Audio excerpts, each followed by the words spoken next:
राबी, तुम्हें खुश देखकर मुझे बहुत खुशी हो रही है। शुक्रिया अल्लाह का, तुम्हारा घर बस गया। उस जहन्नुम से निकलकर कम से कम तुम जन्नत में तो आ गई। वो घर जहन्नुम नहीं था अम्मी, बस मैं ये जो सड़कों पे भीख मांगती थी ना, वो ही मेरी ज़िंदगी का अजाब था। और अब मैं उस अजाब से निकल के इस घर में आ गई हूँ। शुक्र है। बताओ, जिब्रान को कैसा पाया?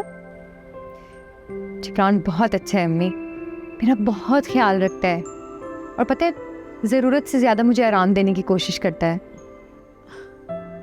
शुक्रिया अल्लाह का।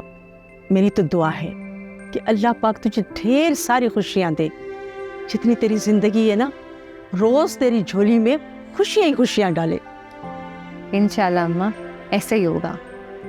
बस बेटा, मैं अब जा रही हूँ। मैं ये तसल्ली करने आई थी कि तुम यहाँ खुश भी हो या नहीं।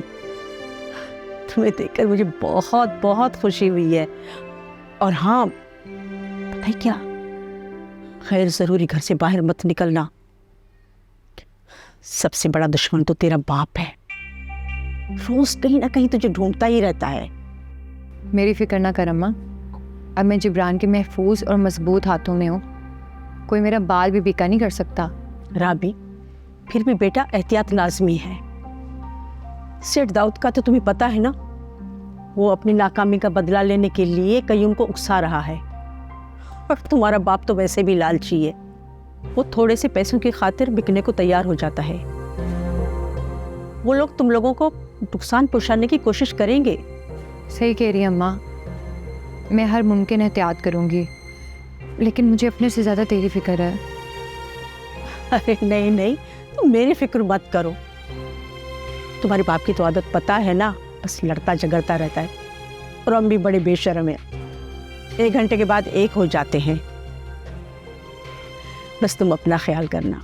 अब देखो राबी, तुम्हें मेरे पास आने की ज़रूरत नहीं है। अब मैं खुद ही तुम्हारे पास आया करूँगी। मेरी बात सुनना अम्मा, अब्बा की बातों पर ना यकीन ना करना। ये ना हो मेरी वजह से वो तुझे कोई नुकसान। वो मेरा कुछ नहीं बिगाड़ सकता। गालियाँ देने, झगड़ा करने के अलावा से आता ही क्या है। मैंने बहुत कोशिश की कि उसकी आदत को बदलूं, लेकिन नहीं बदल सकी। देखो, हर इंसान की ज़िंदगी का कोई ना कोई अलमिया तो होता है ना, इसे बर्दाश्त करना पड़ता है। और देखो, मैं कर रही हूँ, इसी में भलाई है।